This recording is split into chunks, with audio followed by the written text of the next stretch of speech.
हैं JCCL के exam जो होने वाले एग्ज़ाम की मांग को लेकर के CGL री एग्ज़ाम की मांग के लेकर के इन लोग राजभवन के पास आज 3 दिन से धरना पर बैठे हैं। आपको हम कैमरा के माध्यम से दिखा दें, बैनर भी आपको दिख रहा होगा कि आचार संहिता लागू होने से पूर्व JSSC जो है CGL री एग्ज़ाम डेट घोषित करे। इस तरह से 7 मांग को लेकर के इन लोग राजभवन के पास हैं। हम बात करते हैं जो छात्र हैं, क्या कहेंगे आप?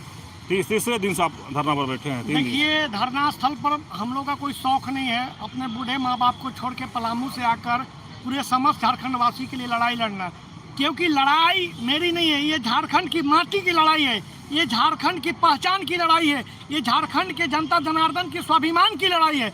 ये लड़ाई क्यों? अगर मान के चलिए मेरे पिताजी, अगर मैं नौकरी लेता हूं तो मेरे पिताजी गर्व से कहेंगे कि देखो मेरा बेटा सचिवालय सहायक है, मेरा बेटा सचिवालय में बहुत बड़े पोस्ट मंत्रालय में नौकरी करता है। तो ऐसे देखते हुए ऐसे स्वाभिमान की लड़ाई है। ये लड़ाई पूरे झारखंड के लिए। आपको पता होगा कि 2016 से 2024 के बीच में अभी तक कोई एग्जाम, 4 बार एग्जाम की शुरुआत, 1 बार हाई कोर्ट के द्वारा, 3 बार सरकार के द्वारा, 5 बार आयोग के द्वारा। ये क्या है? ये दुर्गे ड्रामा है ना। इस राज्य में चुनाव हो जाता है समय पर, इलेक्शन हो जाता है समय पर। इस राज्य में बड़े बड़े जब राष्ट्रपति आए, महामहिम आते हैं, प्रधानमंत्री आते हैं, सबकी व्यवस्था हो जाती है, लेकिन राज्य के युवा साथी के लिए कोई व्यवस्था नहीं हो पाती है। इसको देखते हुए हम ये आपके चैनल के माध्यम से कहना चाहते हैं कि हमारे राज्य में ये लड़ाई जो है लगभग 8 साल से हम आए थे। आपका 23 साल में तैयारी कर दें, आज हमारा 31 साल हो गया ना, कल 32 होगा। कितने व्यक्ति का शादी विवाह नहीं हो रहा। इसको देखते हुए सरकार की मंशा, जब हमारी सरकार युवा मुख्यमंत्री जो बने थे बाई माटी के पुत्र हेमंत दादा, तो हम 5 लाख रोजगार देंगे, बेरोजगारी भत्ते देंगे, स्थानीय नीति नियोजन नीति को रोजगार देंगे। कहाँ गया भैया? कुछ नहीं मिला। इवेंट 252 नियुक्ति करा के अभी मान लीजिए JSSC JEE का नियुक्ति हुआ है, अभी तक इनके सरकार में मात्र 3000 नियुक्ति मिला है।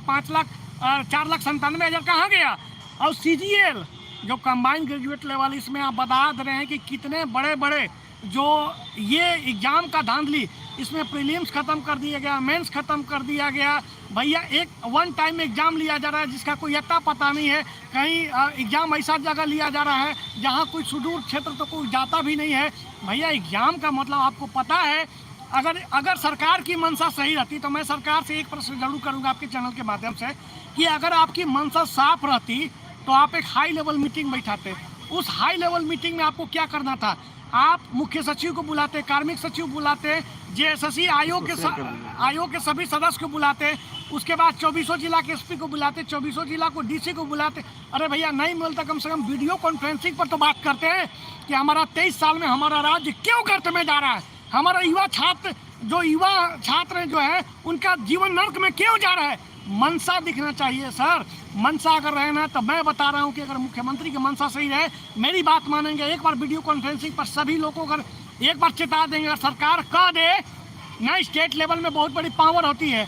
ये सरकार अगर चाह जाए तो हमें लगता है कि एग्जाम में और ऐसा एजेंसी को चयनित करता है भैया जो ऑलरेडी ब्लैक लिस्टेड है, जिसका कोई माई बाप नहीं है, जिसको कोई पूछता नहीं, उसको झारखंड एग्जाम लेता है। तो अगर सरकार की मंशा रहती, आयोग के जितने भी चेयरमैन और जितने भी लोग हैं, सब नियुक्ति अपने स्वेच्छा से करवाते हैं। अभी एक प्रशांत दा जो आए हैं, उनको मैं धन्यवाद देना चाहता हूं कि वो बहुत ही अच्छे एक्टिव आदमी हैं, लोगों को बात भी सुनते हैं। लेकिन इसके पूर्व जितने भी लोग आए, सब बच्चों को मूर्ख बनाते गए, सब कहते थे सरकार से जाओ। तो भैया आप क्यों बैठे हैं? आप क्यों बैठे हैं? आप सरकार के पैसा खाने के लिए बैठे हैं? आप युवाओं को उनके मतलब जीवन नर्क में डालने के लिए बैठे हैं? जब आपके बच्चे तैयारी करते हैं ना, आप तो IAS IPS हैं, आप तो मुख्यमंत्री मंत्रिमंडल, आपके तो बच्चे सोचेंगे कि हम IAS IPS की तैयारी करें, आप मंत्री के बच्चे सोचेंगे हम विधायक संसद का तैयारी करें। ये तो अब जेनेटिक आ रहा है। तो हम लोग का जो जेनेटिक है, हम लोग जो मजदूर के बेटे हैं, किसान के बेटे हैं, गरीब के बेटे हैं, हम लोग कहाँ जाएंगे? हम लोग का वेटेज कहाँ रहेगा? हम लोग का वेटेज यही रहेगा कि हम लोग आज भी मजदूरी करके अपना जीवन निर्वाह करते हैं। हमारे पूर्वज भी जो है जीवन निर्वाह अपना जो है मजदूरी करके करते थे ना। तो इसको देखते हुए मैं बता रहा हूं कि हमारे राज्य में हमारे राज्य में जो है देखा जाए तो सिर्फ और सिर्फ उसी का पहचान है जो बड़े बड़े IAS IPS है, उसी का पहचान है। और वो हमारे क्षेत्र का IAS IPS है, जो बाहर के IAS IPS बने सो इनके पास, सरकार के पास अपना बुद्धि नहीं होता है, अपना विवेक नहीं होता है, उनसे राय लेते हैं। तो भैया आप जो 20 साल से विधायिका बने हैं, 20 साल से इस राज्य को देख रहे हैं, तो आपको नहीं पता है कि राज्य में क्या क्या मूल विषय है, क्या क्या मूल्य चिंता है, किन किन विषय पर लड़ाई है, किन किन विषयों से यहाँ लोग त्रस्त है। बस खाली 5 साल पूराते जाने चाहें, बस बीजेपी है 5 साल वो पूरा है, JMM पूरा है, हर नए नए नेता आ रहे हैं वो पूरा है। ऐसे नहीं चलता है, समय किसी का नहीं होता है। और एक दिन हमको भी मरना है, एक दिन आपको भी मरना है। तो यहाँ रहने कौन आया है?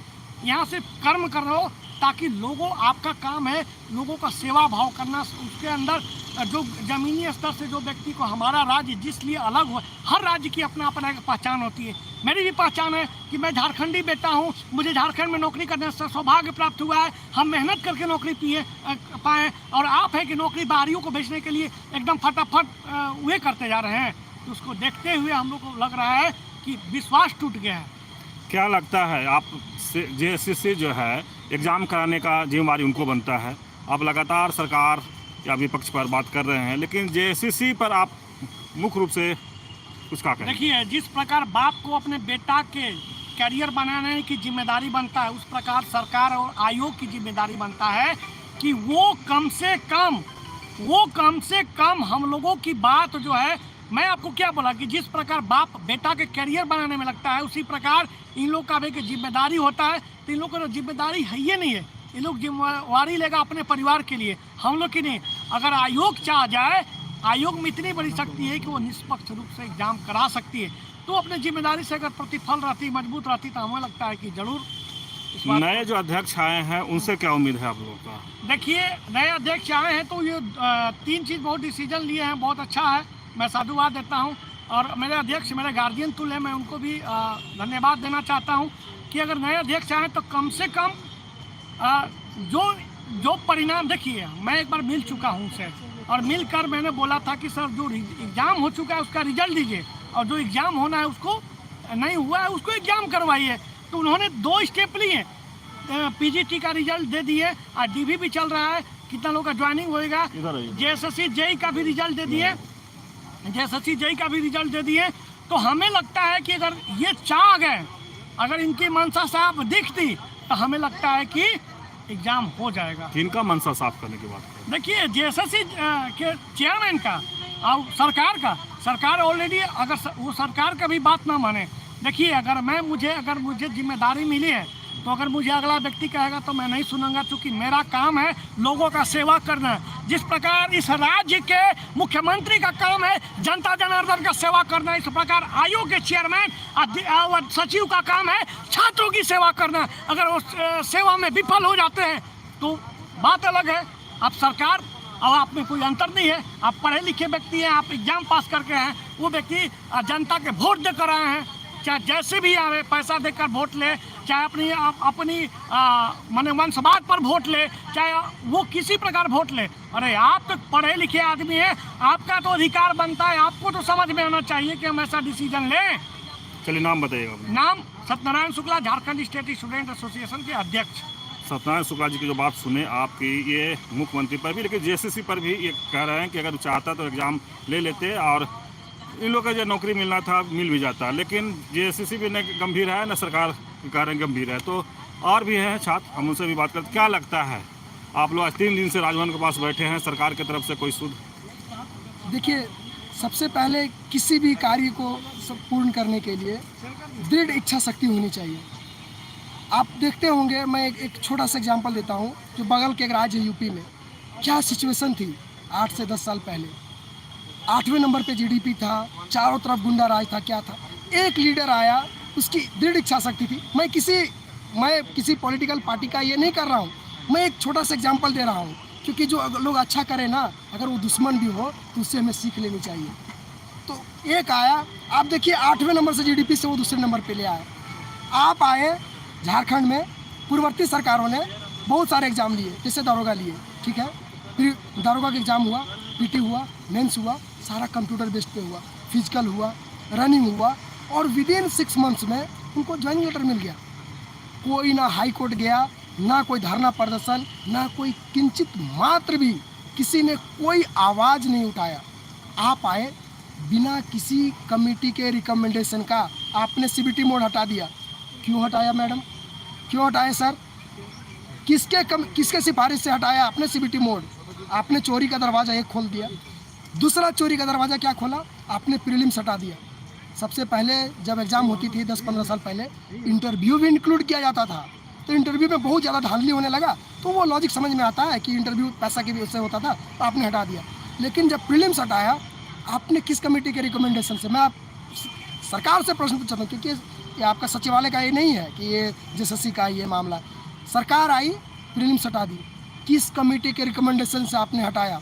पहले CBT का एक चोर का दरवाज़ा खोला, प्रीलिम्स को हटा के चोर का दरवाज़ा खोला। इसी का परिणाम है कि जो CGL में हुआ कि सारे लोगों का घर घर पहुंच गया। पोस्ट से होता है ना एकदम गुड मॉर्निंग का मैसेज, जैसे हाय हेलो वाला बढ़िया वाला व्हाट्सएप में, सबके पास 250 क्वेश्चन पहुंच गया। CGL में इस लेवल का जो दुर्दशा हुआ, ये इसलिए हुआ क्योंकि जो लोग थे ना, पढ़ने वाले छोड़िए, जो पैसा वाले लोगों को लगा कि अरे एक दिन का फेरा है, एक दिन दिमाग लगाना है, प्रीलिम्स मेंस इंटरव्यू कुछ तो है नहीं, CBT मोड में है नहीं, बस एक दिन में SO बनना है। सर जानते हैं CGL में जो एग्ज़ाम हुआ था उसमें इस लेवल का कंपटीशन क्या था? कंपटीशन ये नहीं था कि हम कितना 10 साल से तैयारी कर रहे हैं, लाइब्रेरी में 24 घंटे पढ़े हैं कि 26 घंटे पढ़े हैं कि 10 घंटे पढ़े, उसका कंपटीशन ही था। कंपटीशन ये था कि जो रात में हम 250 क्वेश्चन पढ़ के आए हैं वो 250 टिक मार पाएंगे कि नहीं, ये सिचुएशन था सर। तो इस सिचुएशन में जाने के लिए, इस परिस्थिति में धकेलने के लिए इस राज्य में को, इस देश के, इस राज्य के युवा को सिर्फ और सिर्फ सरकार जिम्मेवार है। जिससे क्या है सर, वो तो मोहरा है। जब चाहेंगे आप अध्यक्ष हटा देंगे, जब चाहेंगे सेक्रेटरी बदल देंगे। पिछला जो अध्यक्ष थे नीरज सिन्हा, 6 बजे इस्तीफा हुआ, 9 बजे नए अध्यक्ष आ गए, तुरंत सेक्रेटरी बदल गया। वो तो एक मोहरा है सर। नया अध्यक्ष तो इसलिए दिया गया कि आप लोग के लिए। सर मैं सबसे पहले बताऊँ, जब तक राजनीतिक इच्छा शक्ति मजबूत नहीं होगी, आप हर एक जो है ना, जो एग्ज़ाम हो रहा है, इसमें आप कमाने का नहीं सोचेंगे, रोजगार का जब अंतरात्मा से सोचेंगे नहीं। जो लोग जो है इसके योग्य है उनको ही जाना चाहिए। वो सोच से जब एग्ज़ाम लेंगे ना सर, तभी कुछ संभव है। लेकिन चंपादा तो इस नौकरी नियुक्ति दे रहे हैं, उस पर आपको सर एक बात बताइए, कितनी नियुक्ति दे रही है? झारखंड का जो जनसंख्या है 2011 3 करोड़ 29 लाख समथिंग है 2011 में। आज 13 साल में अगर 1 करोड़ भी बढ़ा हुआ होगा, 4.5 करोड़। मैं दावे के साथ कहता हूँ 30,000 अगर नियुक्ति दिए हो तो मुझे बता दें। मैं आपको चैलेंज के साथ कहता हूँ 30,000 नियुक्ति नहीं दिए सर। 4 करोड़ से ऊपर जनसंख्या है झारखंड की, अब 30,000 मतलब समझ रहे हैं आप? 4 करोड़ 28 लाख 50,000 का क्या हुआ? क्या नियुक्ति दे रहे हैं? एक जो भी दे रहे हैं उसमें ट्रांसपेरेंसी नहीं है, खुलेआम चोरी हो रही है, क्योंकि आपने चोरी का दरवाज़ा बना दिया। किसी भी तरह का PSU नहीं आ रही है झारखंड में, माइनिंग का खुलेआम लूट हो रहा है, कोई इन्वेस्टमेंट नहीं आ रहा है। अगर इन्वेस्टमेंट भी आती तो लोग प्राइवेट की तरफ भी देखते। प्राइवेट को का जब दिमाग में आता है ना सर, तो गुजरात आता है, चेन्नई आता है, बेंगलोर आता है, गुड़गांव आता है। झारखंड के बारे में, प्राइवेट का जॉब के बारे में सोच ही नहीं सकते। जो छोटी मोटी जॉब है वो ये है, सरकारी नौकरी है। छोटा सा सवाल। हाँ सर। 24 साल झारखंड के बनना हो गया। हाँ बोलिए। और यहाँ न रोजगार और न लगातार एग्जाम भी कहीं ना कहीं किसी तरह से न कहीं मतलब छात्र परेशान है। एग्जाम देते हैं, रिजल्ट नहीं होता है, एग्जाम देते हैं, कहीं जो भी हो कारण रहा, लेकिन छात्र ही परेशान है। इस पर क्या कहें? यही तो सर, यही तो दुर्दशा है सर। इसी चीज़ को तो उजागर कर रहे हैं। वो अभी चंपाई सोरेन डाकाजा कोई भी भाषण आप सुन लीजिए सर, वो बात ही नहीं करते हैं कि हमने कितने रोड बनाए। सर वो बात ही नहीं करते कि हमने कितने हॉस्पिटल बनाए। सर वो बात ही नहीं करते कि कितने डिग्री कॉलेज खोले, कितने लॉ और कितने कॉलेज खोले, कितने ब्रिज बनाए, कितने लोगों को PSU के थ्रू से, इन्वेस्टमेंट के थ्रू से, जो बाहरी नौकरी है, जो प्राइवेट नौकरी है, उसके थ्रू से जो रोजगार दिए। 8-10 हज़ार लोग का है, रोजगार का पत्र लेके फोटो खिंचा के बड़े बड़े होर्डिंग लगा दिए हैं। सर बात कीजिए वो आप कि आपने कितने रोड बनाए 5 साल में, बताइए आपने कि कितने रोजगार का जो अन्य साधन है, जो प्राइवेट के रूप में जो आता है, इन्वेस्टमेंट आता है, कितना इन्वेस्टमेंट आपने झारखंड में लाया? आप इस पे बात कर सकते हैं। जेल का ताला टूटेगा, हेमंत सोरेन छूटेगा, वो गया क्यों है भाई? सर आप एक बात बताओ, अगर हमको और आपको अगर पुलिस अरेस्ट करती है ना, तो विदिन 24 आवर एसडीएम के कोर्ट में खड़ा करना पड़ता है और बताना पड़ता है एसडीएम को कि ये जो व्यक्ति है इसके ऊपर ये चार्ज लगा है, इसके लिए मैंने इसको अरेस्ट किया। और एसडीएम को अगर लगता है कि नहीं ये जो केस है उतना लायक नहीं है, उस पुलिस को 24 घंटे के अंदर उसको छोड़ना पड़ता है। सर, राज्य के मुख्यमंत्री को बिना किसी स्ट्रॉन्ग एविडेंस का पकड़ के ले जाए और हाई कोर्ट, सुप्रीम कोर्ट, सारे कोर्ट चुपचाप बैठे रह जाएंगे। सर, आप बता सकते हैं क्या संभव है? किसको सर मूर्ख बना रहे हैं? आपके विरुद्ध ऐसा एविडेंस था कि आपको जो डिस्ट्रिक्ट कोर्ट है, ईडी का जो एमपी एमएलए कोर्ट है, आपको जमानत देने से मना किया। आपके विरुद्ध में ऐसा स्ट्रॉन्ग केस था, आपको हाई कोर्ट ने मना किया। आपके विरुद्ध में ऐसा स्ट्रॉन्ग केस था कि आपको सुप्रीम कोर्ट में बेल नहीं मिला। लेकिन उन लोग का कहना है कि जिस केस में उनको जेल भेजा गया हो तो भूमियारी जमीन था। सर, हमको और आपको कहने से क्या होगा? यही बात आप हाई कोर्ट को बताइए ना। सर, हम और आप बहस करके क्या करेंगे? सर, जाके हाई कोर्ट को बताइए, सुप्रीम कोर्ट को बताइए। जो लोगों को भूमियारी जमीन को में पीएचडी किए, 20 साल से जज है, 20 साल से वकील है, प्रशांत भूषण जैसे लोग हैं, वो लोग इतने बड़े बड़े जो सुप्रीम कोर्ट के जो चीफ मतलब सबसे बड़े बड़े वकील हैं, वो पैरवी करने आए, वो समझा नहीं पाए क्या? आप अपना मुद्दा पर आइए। अगर चुनाव नजदीक है, आचार संहिता लगने वाला है, तो क्या कहेंगे सरकार को या जेसीसीएल को? इसकी मांग, इसी के लिए हम ये मांग को लेकर के आए हैं। सर, आप एक मांग को दिखा दीजिए और मैं बोलूँगा कि जितने जल्द से जल्द हो परीक्षा की तिथि तय की जाए और परीक्षा सीबीटी मोड पे हो और प्रीलिम्स को हर हाल में इंक्लूड किया जाए, बिना प्रीलिम्स का एग्जाम ना लिया जाए। परिचय दीजिएगा। मेरा नाम दिग्विजय पांडे है और मैं गिरिडीह से हूँ। दिग्विजय पांडे जी की बात आप सुने, कई तरह से समझाने की कोशिश किए और ई बैनर के माध्यम से भी बताया कि आचार संहिता लागू होने से पूर्व जेसीसी जो है जेसीसीएल री एग्ज़ाम डेट घोषित करे। 7 मांग के लेकर के इन लोग राजभवन के पास बैठे हैं और सरकार को भी चाहिए कि इन लोग की मांग को सुने और इन लोग जो मांग है छात्रों का उस पर अमल करना चाहिए। और चुनाव इन लोग लगातार मांग कर रहे हैं कि आचार संहिता लागू होने से पहले हम लोग के एग्ज़ाम का डेट घोषणा किया जाए। तो इसी तरह की खबर को देखने के लिए आप झारखंड स्वतंत्र खबर से जुड़े रहिए। नमस्कार, जोहार।